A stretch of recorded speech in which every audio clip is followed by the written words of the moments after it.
Hello friends, स्वागत है आप लोग का एनसीईआरटी जोन में। इस लेक्चर में हम लोग ईयरली करंट अफेयर्स हम लोग डिस्कस करने वाले हैं। किसका? एडुटेरिया का। ऑलरेडी हम लोग जो हाफ ईयरली करंट अफेयर्स है उसको डिस्कस कर चुके हैं।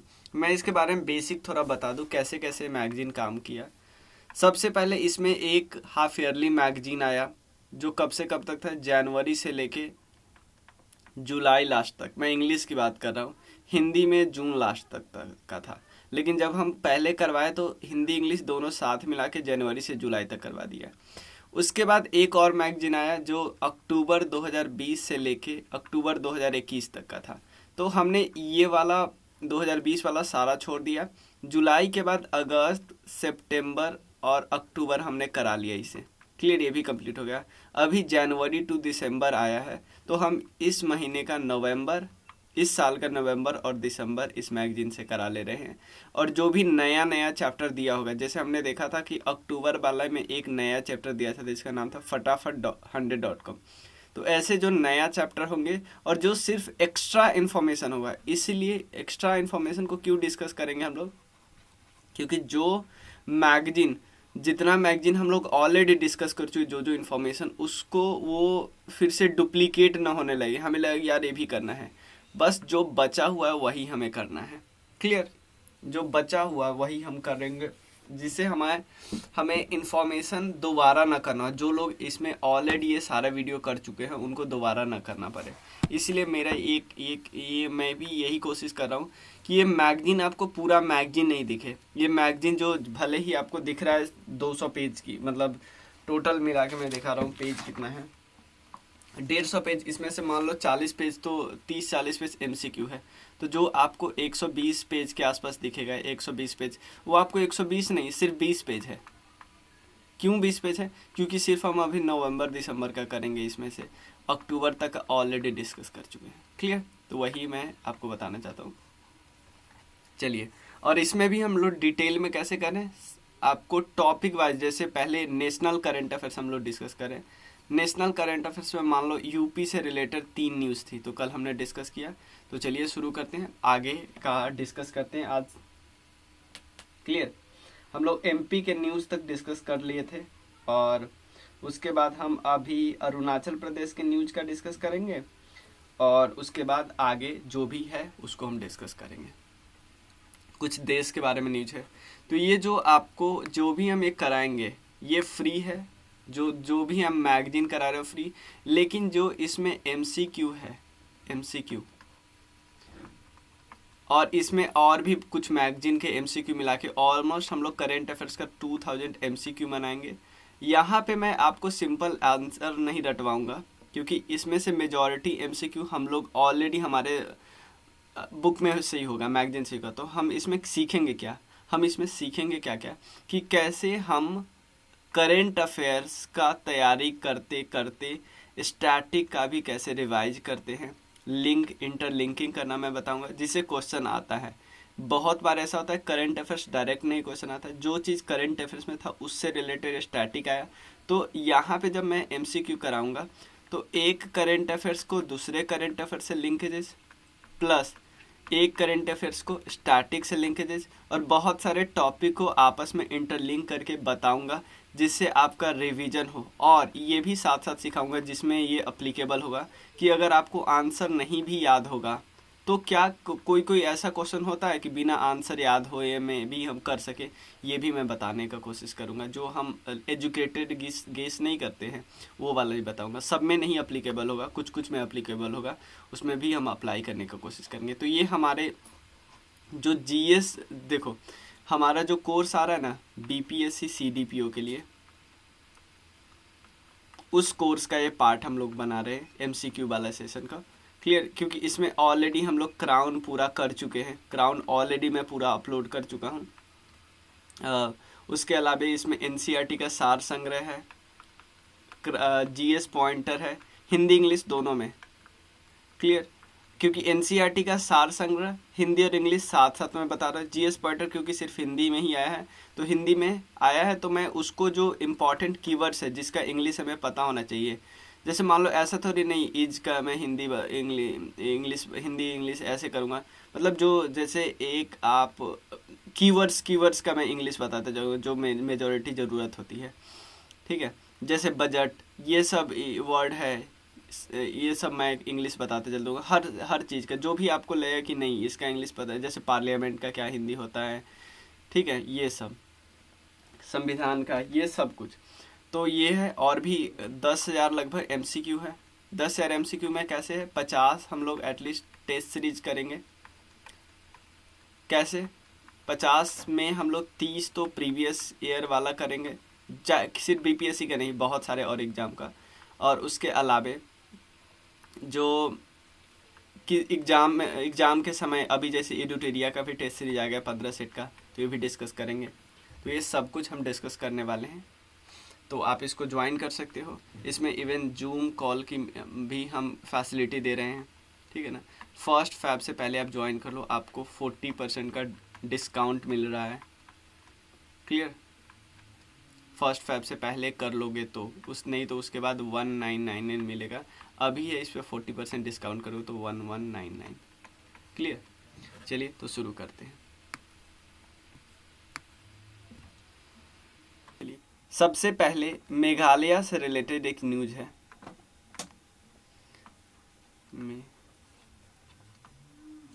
मेघालय से रिलेटेड क्या न्यूज़ है, क्योंकि पता है आपको मेघालय में 3 जनजाति मेन रहती है, गारो, खासी, जयंतिया। गारो, खासी, जयंतिया, ठीक है। तो यहाँ पे जो गारो जनजाति है वो एक फेस्टिवल मनाती है, एक पर्व मनाती है। उस पर्व का क्या नाम है, उस पर्व का नाम है बांग्ला महोत्सव। बांग्ला महोत्सव या फेस्टिवल, बांग्ला, और इसको गारो जनजाति मनाती है। अब क्वेश्चन उठता है भाई कब मनाती है, कब मनाती है, क्यों मनाती है। ये जब हार्वेस्टिंग का सीजन होता है ना, हार्वेस्टिंग का, तब मनाती है, हार्वेस्टिंग सीजन के बाद जब फर्स्ट कटाई हो जाती है ना, जब हमारे पास अनाज आता है। तो देखो हमारे देश में मेजॉरिटी फेस्टिवल ऐसे ही होते हैं, जब लोगों की फसल की कटाई हो जाती है, पैसे आ जाते हैं, तब फेस्टिवल उसी समय होता है, ठीक है। ये हो गया,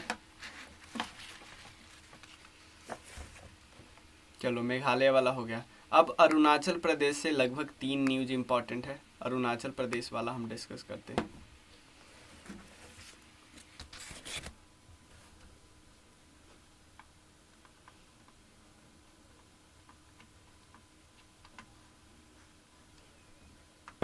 देखो सबसे पहले एक वहां पे तितली हुआ करती थी, बटरफ्लाई।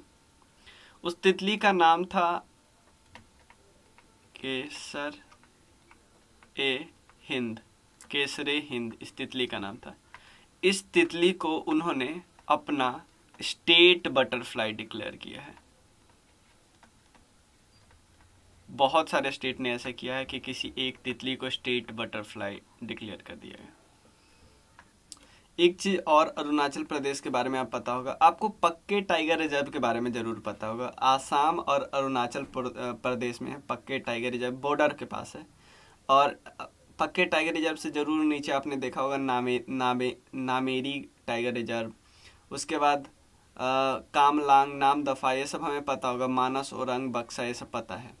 तो जो पक्के टाइगर रिजर्व है अरुणाचल प्रदेश में है, वहाँ पे एक मीटिंग हुई।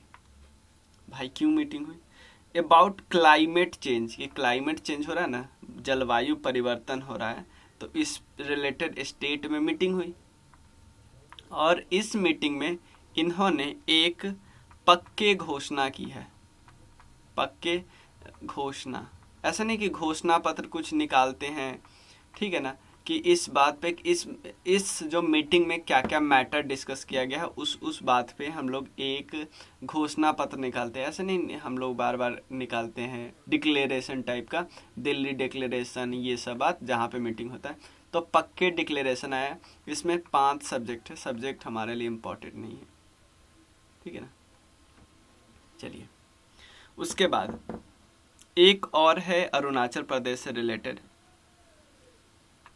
देखो एक मिशन है, पहले आप मैं बताता हूँ, पहले देखा तो आपको थोड़ा सा बैकग्राउंड में चलते। एक मिशन है, क्या नाम है मिशन का, mission organic value chain development for north east region. ध्यान देना, mission organic, organic,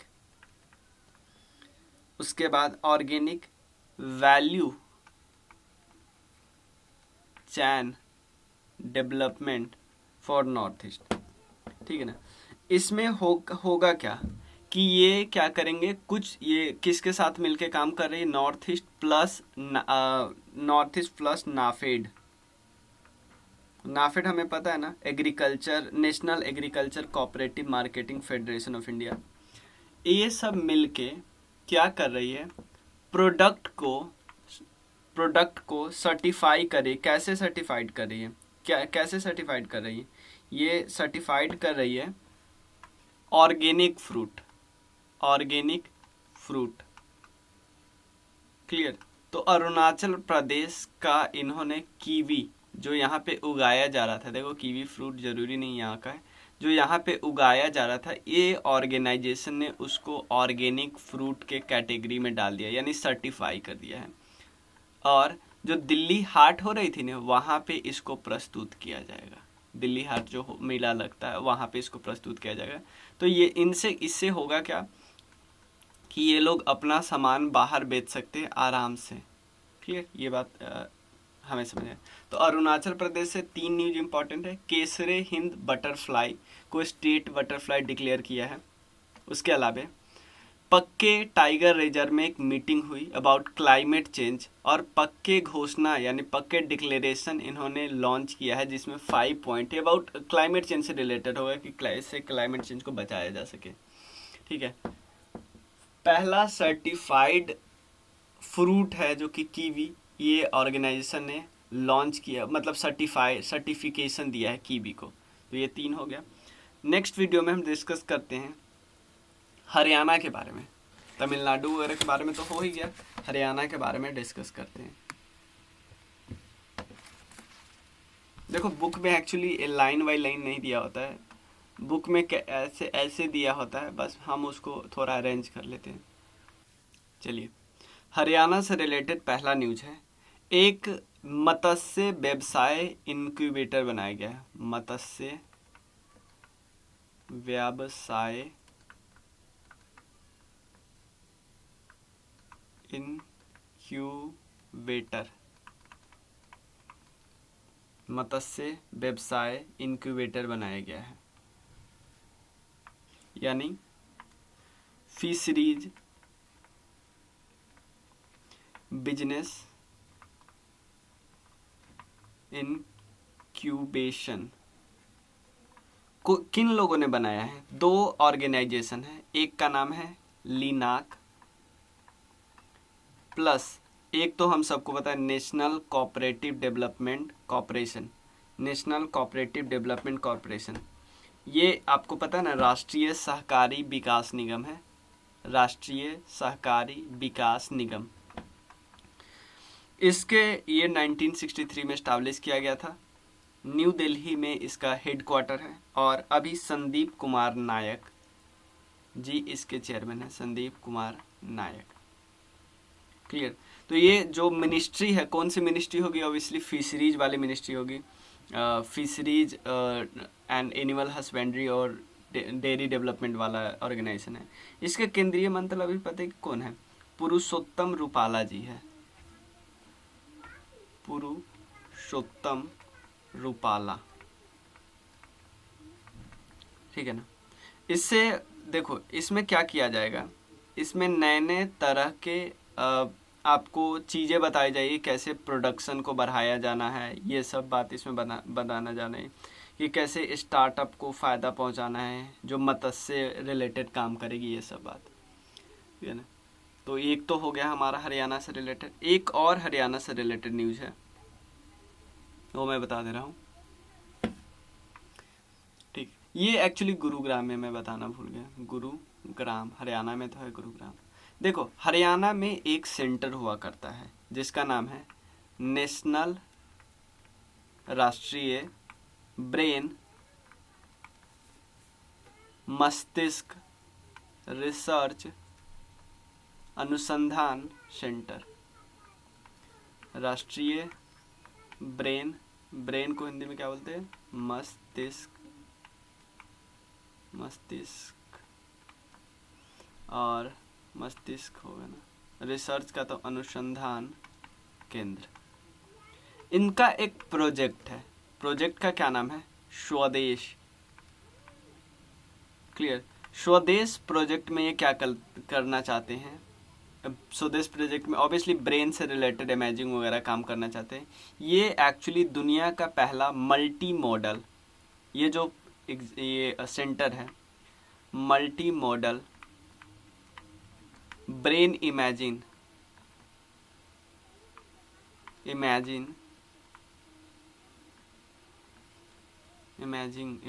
and data analytics.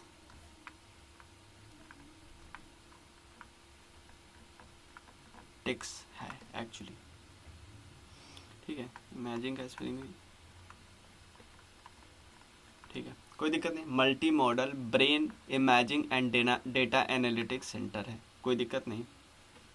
चलिए देखो, हमने पिछले न्यूज में, पिछले मैगजीन में देखा था कि लद्दाख में एक है उमलिंगा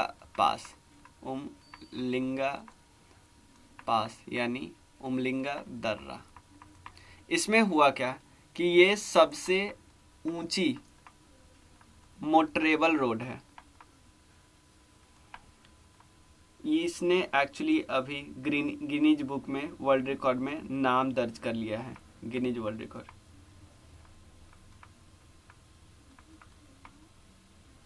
याद रखिए बात, ठीक है।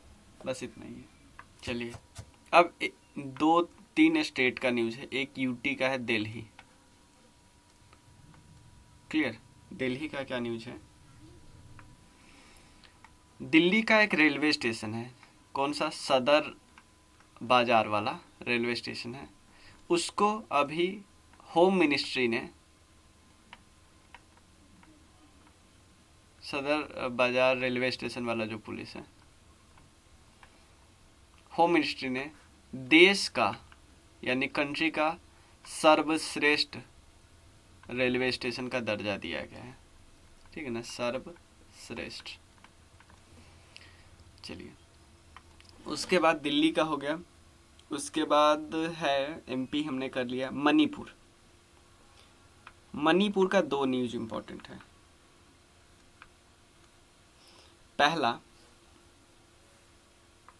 इंडियन जो रेलवे है, इंडियन रेलवे, भारतीय रेलवे, उन्होंने मणिपुर में देश का, दुनिया का सबसे ऊंचा रेलवे पुल बनाया जा रहा है। रेलवे पुल हाईएस्ट है पूरे वर्ल्ड में। अभी तक हाईएस्ट कौन है? अभी तक हाईएस्ट मतलब इसकी ऊंचाई होगी 141 मीटर। इससे पहले जो यूरोप के मोंटेनेग्रो में माला रिजिका पुल थी, मोंटेनेग्रो में माला रिजिका पुल थी, ये थे 139 मीटर। ठीक, एक ये है। एक और न्यूज है मणिपुर से related.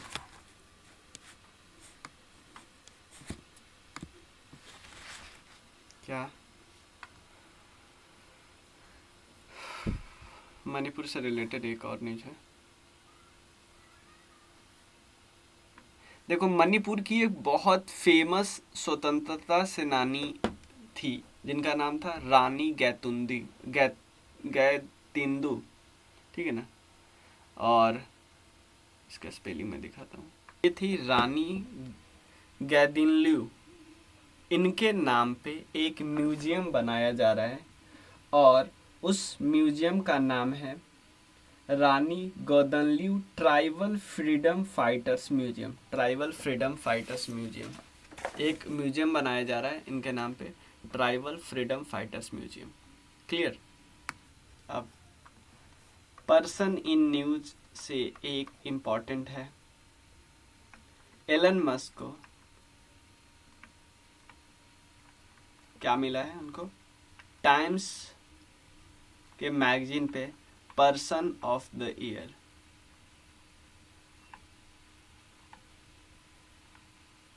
Clear, times magazine person of the year मिला है। अब हम कंट्रीज स्पेसिफिक डिस्कस करते हैं। यूएई से रिलेटेड क्या न्यूज़ है। यूएई देश का पहला, दुनिया का पहला देश बना है जो अपना वीक में 4.5 दिन ही कार्य को घोषित किया। वर्किंग डेज जो होती है ना, बहुत जगह 5 डेज होती है, लेकिन यहाँ पे 4.5 दिन ही होगी वर्किंग डे के लिए पूरे सप्ताह में। ये बात याद रखिएगा। देखो, इंडिया को अभी क्या किया गया है, जो एक ऑर्गेनाइजेशन है जिसका नाम है इंटरनेशनल मैरीटाइम ऑर्गेनाइजेशन। ध्यान देना, international maritime organisation IMO, Bharat को इसके लिए फिर से चुना गया है। इसमें मेंबर 2 साल के लिए 2022-23 के लिए फिर से चुना गया। एक और इम्पोर्टेंट डेट है जिसका नाम है नेशनल पावर प्रोटेक्शन डे। तो कब मनाया जाता है? National energy conservation day, protection day, national energy conservation day मनाया जाता है। किसके द्वारा? ब्यूरो ऑफ एनर्जी एफिशिएंसी के द्वारा। Clear, bureau of energy efficiency ministry of power के अंदर आता है। और इस बार का जो थीम है 14 दिसंबर को मनाया जाता है, ये आज़ादी का अमृत महोत्सव है ना, वो उस टाइप का थीम है। क्या थीम है? आज़ादी का अमृत महोत्सव, ऊर्जा कुशल भारत। और इस समय एक वीक भी मनाया गया, एनर्जी कंजर्वेशन वीक, 8 से 14 दिसंबर के बीच। ये भी याद रखिएगा। चलिए, और नेक्स्ट वीडियो में बाकी जो 10 न्यूज़ है ना वो डिस्कस कर लेंगे। जैसे ऑर्गेनाइजेशन के बारे में है, उसके बाद कुछ फोर्ब्स का शक्तिशाली वुमेन वाले न्यूज़ है। उसके अलावा कोविड से एक न्यूज़ है, वो तो ओमिक्रॉन वाला हमें पता ही होगा। ठीक है, कुछ सोशल मीडिया से रिलेटेड न्यूज़ है, कुछ IIT से रिलेटेड न्यूज़ है, कुछ ऑपरेशन है और कुछ इंडेक्सेस हैं। तो ये एक वीडियो में हम डिस्कस कर लेंगे। क्लियर। एक और चीज़ है कि 19 दिसंबर को सिख धर्म के संस्थापक गुरु नानक देव जी की 552nd बर्थ एनिवर्सरी बनाई गई। इनको प्रकाश पर्व भी बोला जाता है, प्रकाश पर्व या गुरु पर्व इस दिन। क्लियर, ये बात है। और कुछ रैंकिंग है, ये सब हम डिस्कस कर लेंगे। Thank you. और आपको कोर्स से रिलेटेड कुछ भी जानना है तो इस नंबर पर मैसेज कर देना। कोई भी स्टूडेंट ले सकता है। अगर वो BPSC से कई तैयारी नहीं भी करता है तो बिहार स्पेशल का उससे पैसा नहीं लिया जाएगा और बाकी उसको डिस्काउंट मिलेगा, और बाकी तो है ही। ठीक है, बाकी तो सब सेम ही होंगे। चलिए, थैंक यू।